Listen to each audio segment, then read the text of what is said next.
अस्सलाम वालेकुम बच्चे, कैसे हैं सब लोग? होप सब ठीक होंगे। आज हम 9th क्लास की physics according to new syllabus chapter 5 का टॉपिक देखेंगे, एनर्जी कंजर्वेशन। अच्छा, कंजर्वेशन का मतलब होता है सेम रहना, चेंज ना होना।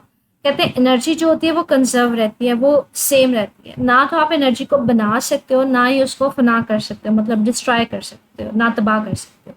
एनर्जी जितनी हमारे पास कायनात की इब्तदा में थी, जब दुनिया बनी थी, जितनी एनर्जी तब थी, अभी भी उतनी एनर्जी है। ठीक है, एनर्जी को एक फॉर्म से दूसरी फॉर्म में, मतलब एक किस्म से दूसरी किस्म में तब्दील तो किया जा सकता है, लेकिन जो टोटल है, जो कह लें कि ओवरऑल टोटल एनर्जी है, कुल मकदार एनर्जी की, वो चेंज नहीं होती।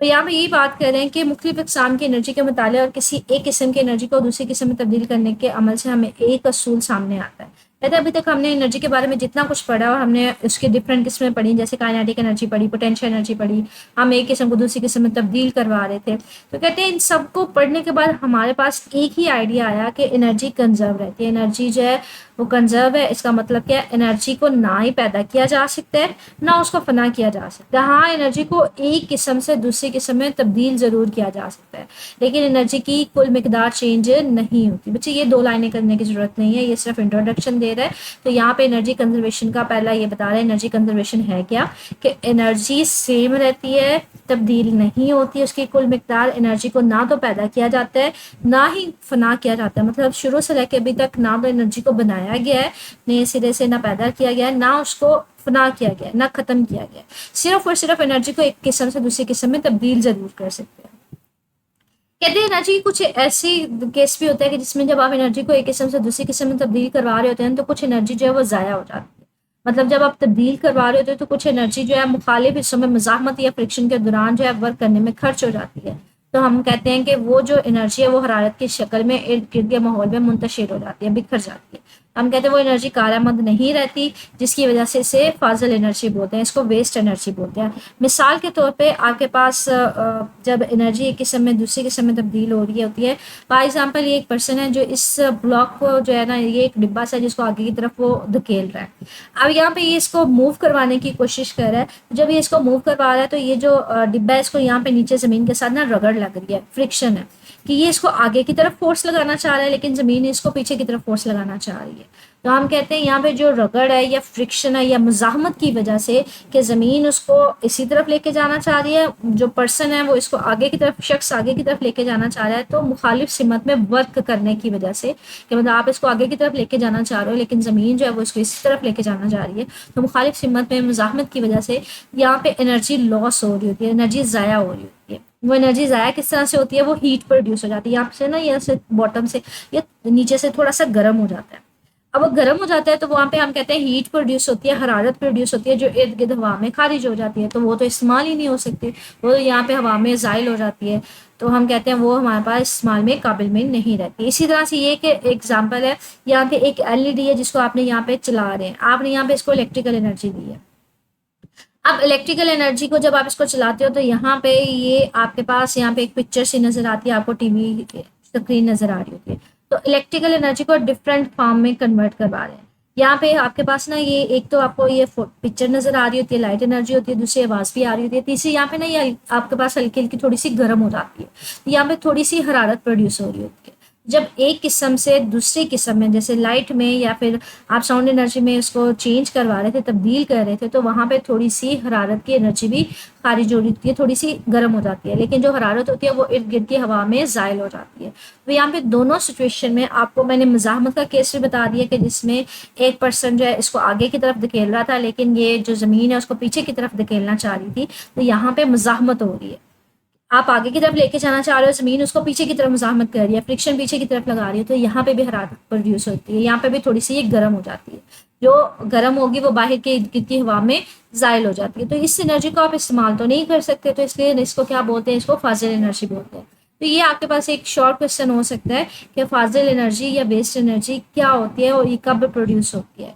ये मज़ाहमत के दौरान या यूजुअली फ्रिक्शन के दरमियान जो है वो खारिज हो रही होती है, जिसको आप इस्तेमाल नहीं कर सकते। तो ये एक अलहदा से शॉर्ट क्वेश्चन है, ठीक है।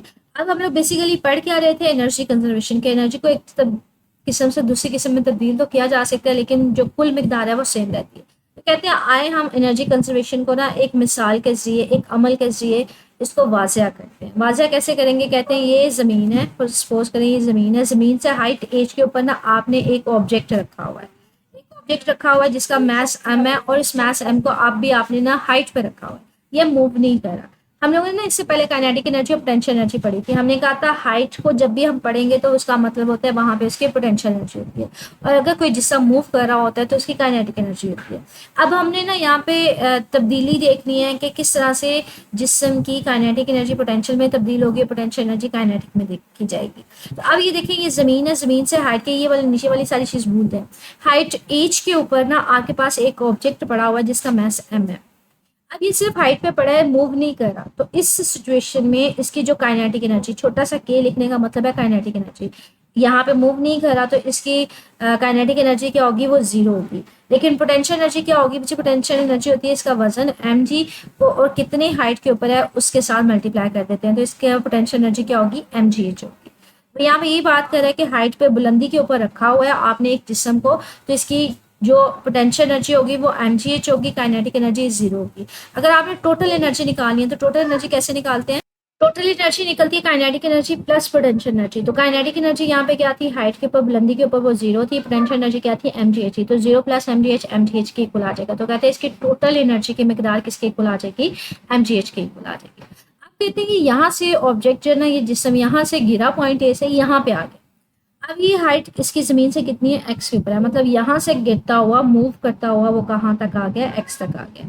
अब मूव करता हुआ नीचे आया तो इसका मतलब है जब वो गिरता हुआ नीचे आया इस पॉइंट के ऊपर मूव कर रहा था तो इसकी कुछ ना कुछ काइनेटिक एनर्जी भी होगी। तो हमारे पास, तो जब ये गिरता हुआ नीचे आता है तो काइनेटिक एनर्जी है, लेकिन अब वो हाइट पहले एज बुलंदी ज़्यादा थी, जब वो नीचे गिरता है तो अब बच्चे उसकी बुलंदी कम हो गई है, पहले की निस्बत उसकी हाइट जो है बुलंदी है वो कम है, तो इसका पोटेंशियल एनर्जी कम हो जाएगी, लेकिन गिरने की वजह से उसकी काइनेटिक एनर्जी आ जाएगी। कहते जब वो ए से बी के ऊपर आता है तो इसकी बुलंदी जो है वो एक्स है, पहले एक्स थी, पहले बुलंदी ज्यादा थी अब कम है, इसका मतलब है उसकी पोटेंशियल एनर्जी कम हो गई है, लेकिन मूव करने की वजह से उसकी काइनेटिक एनर्जी में इजाफा हुआ है, तो पोटेंशियल एनर्जी कम हो गई है और काइनेटिक एनर्जी में इजाफा हो गया। अब पोटेंशियल एनर्जी कम कितनी हुई है? उससे पहले पोटेंशियल एनर्जी कितनी थी? mgh, हाइट कितनी थी? h थी। अब पोटेंशियल एनर्जी कितनी होगी? mgx, तो हाइट चेंज कितना आया पोटेंशियल एनर्जी में, मतलब कितनी कम हो गई हमारे पास? h में से x को माइनस कर देंगे तो ये आ जाएगा हमारे पास mgh माइनस x, और मूव करता हुआ किस पॉइंट पे आ गया? x के ऊपर आ गया, तो हमारे पास उसकी काइनेटिक एनर्जी क्या होगी? mgx आ जाएगी। ठीक है, अगर आपने टोटल एनर्जी निकालनी है तो potential energy plus kinetic energy को प्लस कर देंगे।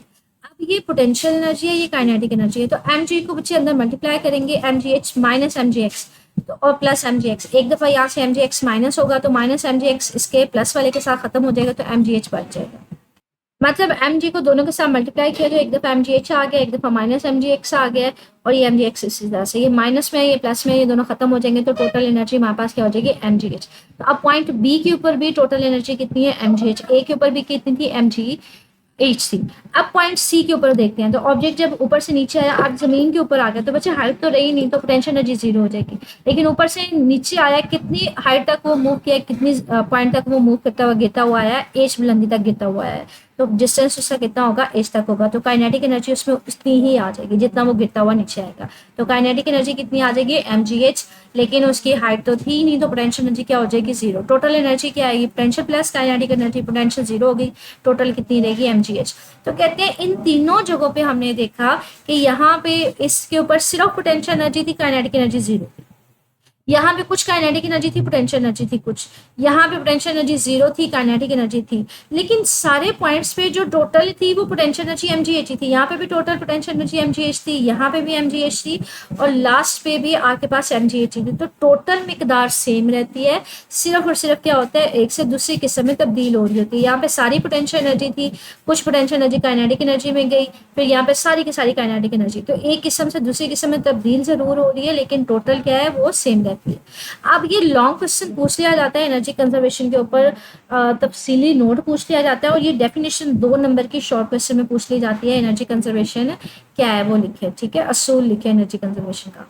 ये देखिए ये लॉन्ग क्वेश्चन है, कहते हैं एनर्जी कंजर्वेशन का कानून बताएं और किसी बुलंदी से गिरते हुए जिस्म की मिसाल के जरिए इसकी पोटेंशियल एनर्जी काइनेटिक एनर्जी के हवाले से वजाहत करें। तो इसमें आज का ये लॉन्ग क्वेश्चन है जिसमें आप इसकी डेफिनेशन लिखेंगे। ये पैसेज, ये वाला पैराग्राफ लिखना चाह रहे हैं तो लिख लें, नहीं लिखना चाह रहे हैं तो इसको रहने दें। आप इसको मिसाल यहाँ से ये स्टार्ट हो जाएगा फर्स्ट करने से लेके, ठीक है। ये पहले इसकी डेफिनेशन और फिर यहाँ से फर्स्ट करने से लेके एंड तक। तो ये आज का टॉपिक था। मजीद इससे रिलेटेड मुझे कुछ पूछना हो तो मेरे से कमेंट सेक्शन में पूछ लीजिएगा। ओके, अल्लाह हाफिज़।